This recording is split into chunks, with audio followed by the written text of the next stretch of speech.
Today, ComixFM brings you one of the most haunting and horrific, independent Batman tales ever crafted, The Deal.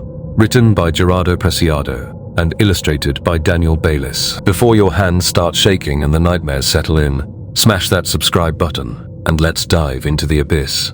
Gordon's corpse slumped against the blimp wall, blood painting a harsh red bloom behind his head. He had put the gun in his mouth and ended it, his expression frozen in shock and despair. Batman knelt in chains before a box on the metal floor. Inside lay Alfred's severed head and limbs, arranged like a cruel offering, blood pooling at the bottom. A note beside it read, "To Bruce, with love.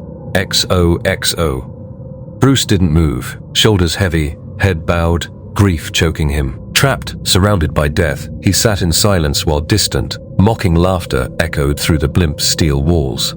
Alfred's eyes were open, face peaceful and still. A fly crawled across Alfred's eyelid, and a sick, swirling distortion overtook Batman's vision as grief and shock surged. He whispered Alfred's name, voice fractured, his teeth clenched, and he shook, hands gripping the sides of the box. When he looked down, he realized with horror he was holding a heart. Alfred's heart, blood soaking his gloves. He said, trembling, "Oh my God," and then pleaded, "Please God," as he clenched the organ tightly, as if he could undo what had happened by sheer force of will. He pressed it back against Alfred's chest, desperate, whispering apologies. The memory intruded, Bruce as a young boy sitting with Alfred, comforted by him in some moment of sadness. Batman now cradled Alfred's body on the floor, muttering, "I'm so sorry." Above Gotham, a monstrous blimp, the Joker's, floated across the sky, laughter flooding the night like poisonous fog. Inside, Joker danced wildly, howling with mad joy, waving Robin's severed arm like a trophy. The blimp was filled with gas canisters labeled hazard and poison gas. Meanwhile, Batman sat chained, face twisted, in rage and grief. Joker taunted him with nonsensical laughter until Batman quietly asked, "Why?" Then with a sharp snap, Batman broke his ankle chain. Joker turned, startled, beginning to speak, but Batman rushed in with furious speed, fists already swinging. He punched Joker's face again and again, each blow landing with a crack or a slam. Batman shouted "Why?" repeatedly as he pummeled him, rage channeling grief and guilt. Joker tried to speak through blood and laughter. Batman lifted him by the collar and snarled. Joker, face smashed, whispered, "That was the deal." Batman kept hitting him, trying to make sense of his words. Joker choked out, "That was the deal, Bruce." Batman froze at the name. He yelled, "What the hell are you talking about?" Joker smirked faintly through blood, mocking Batman for calling himself the world's greatest detective and still not understanding. Batman started strangling Joker. He said, "I'm done with you." He lifted Joker up as he struggled to breathe. Batman shouted again, demanding clarity. Joker said to him, "World's greatest detective, and you still can't figure it out. Admit it, Bruce. I am smarter than you. You love me." Batman's fists shook, soaked red. Batman dragged Joker toward the blimp's open hatch. Joker dangled helplessly as Batman threatened him. "I'm gonna send you to hell," Batman hissed. Joker replied, delirious and amused. "Hell? Bruce, you're smarter than that. You love me." Batman snarled back, "Go to hell." He punched Joker violently, sending him flying out into open air. Joker crashed onto the blimp's exterior, then tumbled. A propeller exploded as he hit it, boom, shaking the craft. Batman lunged to stop him, sprinting across the blimp as chaos erupted.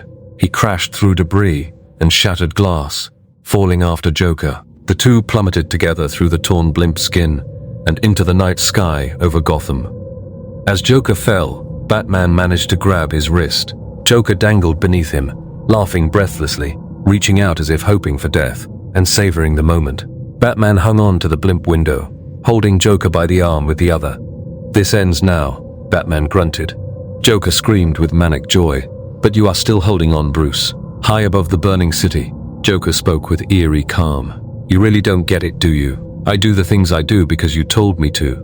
Because I love you." Batman shouted for him to shut up, furious and broken. Joker pointed down at Gotham burning below, mocking that even with all this death, Batman still couldn't understand. Batman whispered about the innocent people, horrified by Joker's worldview. Joker said he promised to push Batman, to break him, and that Batman had asked for it. Batman said, "You're insane." Joker replied gently, as if speaking to a lover or a lost partner. He claimed he wasn't crazy, just broken. He whispered that they had been like a single entity once, soulmates, married even in some twisted imagined past. He spoke lovingly, telling Batman he would always love him, and that nothing would ever change that. He described feeling close to death and close to life, that they shared this connection. He begged Batman to let go, to drop him. He said he was tired, wanted to be light again, wanted to shed his body, to become pure again. He said he missed being naked, being free, being Batman's equal, being Batman. Joker told Bruce to let go again, calling everything a joke, their war, their pain, even Bruce's parents, me, you, fear. All an illusion, he said. He stared into Batman's eyes as Gotham burned, begging for release, not out of fear, but devotion. Joker asked for oblivion, as if asking for love. Batman held Joker's hand, high above Gotham, fingers slipping, both suspended against the burning lights below.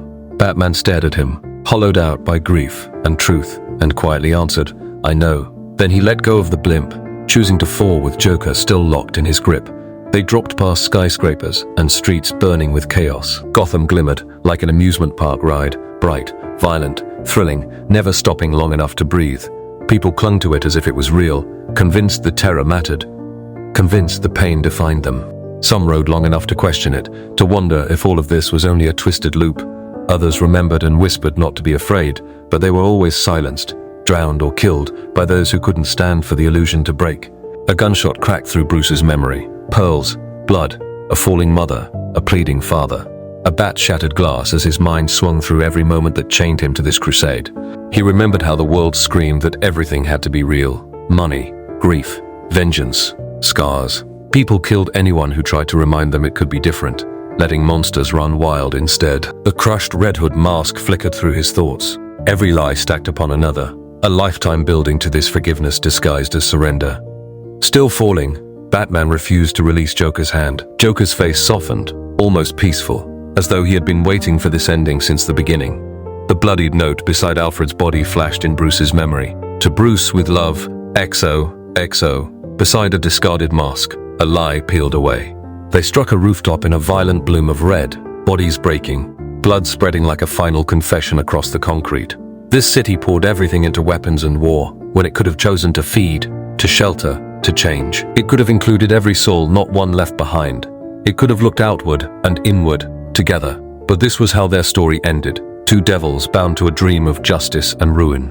On the rooftop, their mangled hands still clung to each other, fingers interlocked. Even in death, neither could let the other go. And so ended Batman and Joker, their eternal love story etched in hate, fear, and blood. Two broken souls bound by violence, obsession, and the lie that neither could exist without the other. In the end, they killed the idea of themselves, together. No victory, no justice, just silence. And two hands locked in death as the city below kept breathing, unaware that its darkest heartbeat had finally stopped. Thanks for watching. Stay tuned and spread the word about our channel. We will be back with more dark tales soon.